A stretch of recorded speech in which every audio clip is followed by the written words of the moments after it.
जो मार्च था, वो मार्च का फैसला लेने से पहले ये कह किया गया था कि यहाँ पे जो अनशन चल रहा है, अगर 10 दिन तक इस अनशन के बीत जाने तक अगर सरकार कोई फैसला नहीं लेती, बातचीत के मूड में नहीं आती, तो फिर हम आगे चलें। और फिर भी फैसला ये लिया गया था कि हम पैदल जाएं। जो आज सरकार ने वहाँ पे करतूत की है, पैदल जाने वाले एक लिमिटेड जत्थे रोकने का जो काम किया है, सरकार ने इसको निंदनीय कहे, इसकी हम निषेधी करें, वो बात नहीं। मैं तो ये कहना चाह रहा हूँ कि सरकार ने अपनी नीयत स्पष्ट कर दी। आपने सुना लगातार, आप हमारे ऊपर सवाल भी करते रहे। 10 महीने से ये सवाल था हमारे कि भाई आप पैदल क्यों नहीं जाते, जब सरकार बोल रही है पैदल जाओ। उसके बाद इनके मंत्रियों के बयान आए। थोड़ा समय पहले बैठे 4 तारीख को गए थे हम, 4 तारीख को सुप्रीम कोर्ट की बनी हुई कमेटी के पास हम किसानों के मुद्दे उनको हैंड ओवर करने के लिए गए, तो उन्होंने भी उस समय यही बात कही कि आप पैदल जा सकते हैं। होम सेक्रेटरी, डीजीपी वहाँ पे बैठे रहने की, आज वो अपनी बात से पलट गए। इतना ही नहीं, एक और इस बात को अगर और देखें, 2 अंगल दो यहाँ से कोई प्रोग्राम नहीं था कहीं पे जाने का। यहाँ तो यही था कि हम अनशन पे बैठे हैं, अनशन ही चलेगा।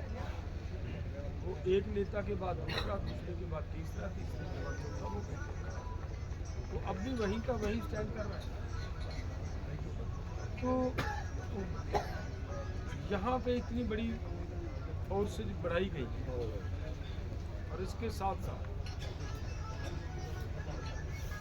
इस बॉर्डर से आगे हरियाणा के अंदर मुझे जो सूचना मिली है, 3 जगह पे और इन्होंने यही पत्थर की बैरिकेडिंग, जितने रोड्स थे पंजाब से दिल्ली जाने वाले, हरियाणा के अंदर जाने वाले, कुछ छोटे रोड भी थे, वो भी उन्होंने प्रयास किया ज़्यादा से ज़्यादा बंद हो। तो अब मैं ये कह रहा हूँ कि जो लगातार लोग हमें कह रहे थे कि किसानों ने रास्ता बंद किया है, किसानों ने रास्ता बंद किया है, अब पूछना चाहिए सरकार से, भाई किसानों के ऊपर आप रोज ले रहे हैं, रास्ता कौन बंद कर रहा है? यहाँ से तक किसी का जाने का कोई बात किसानों के साथ करने का सरकार का कोई मन नहीं। जो हमारी समस्याएं हैं उनके ऊपर जो हमारे सम्माननीय उपराष्ट्रपति जी बोले, बड़े पद पे है, भारत का दूसरा बड़ा पद है,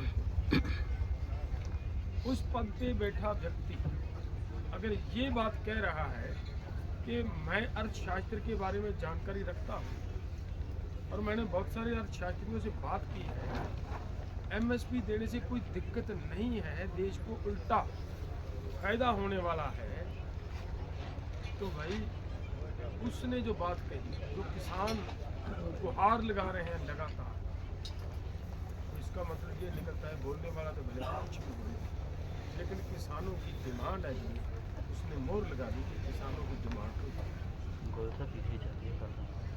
इसको भी कोई मानने के लिए तैयार। जो मैं दूसरी बात कर रहा था, इस लड़ाई को छोड़ा नहीं जा सकता, कुछ भी हो। तो देखिए, जो मैं मतलब आपको एक बात बताना चाहता हूँ, OECD को की जो मैं बात कर रहा था, OECD एक बहुत बड़ी संस्था है जो लगभग वर्ल्ड के अंदर 35-36 मुल्कों का सर्वे कर रही है। उसने सर्वे जो किया, एक सर्वे में तो उनका ये निकल कर आया पहले वाले में कि देश के किसानों को एमएसपी से कम रेट देकर सरकार ने 45 लाख करोड़ रुपया नुकसान कर दिया। दूसरी रिपोर्ट 1 साल की, पहली 10 साल की रिपोर्ट है, दूसरी 1 साल की रिपोर्ट है 2022 और 23 की। उसमें ये बात कही उसने कि इस ऐसे ही ट्रेंड के चलते हुए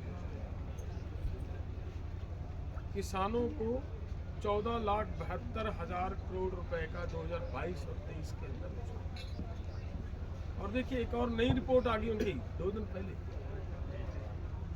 उसी संस्था वो कह रहे हैं कि जो एक्सपोर्ट और इंपोर्ट के ऊपर सरकार अपने मित्रों को फायदा देने के लिए गेम खेल, कभी एक्सपोर्ट की ड्यूटी कम कर देती है, कभी एक्सपोर्ट की ड्यूटी बढ़ा देती है।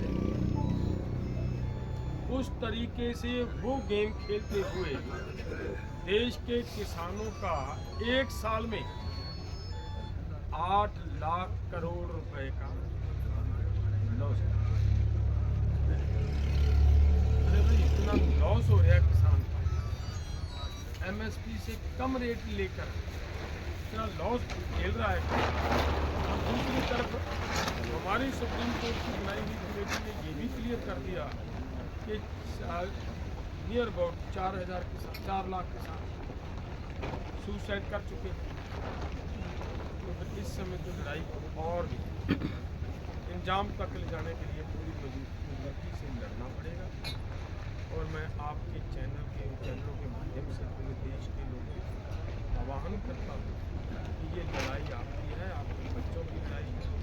ये सुसाइड अगर रोकना है, ये इस लड़ाई को अपनाना है, इस लड़ाई को हर हाल में बहुत बहुत वाहिगुरू जी का खालसा।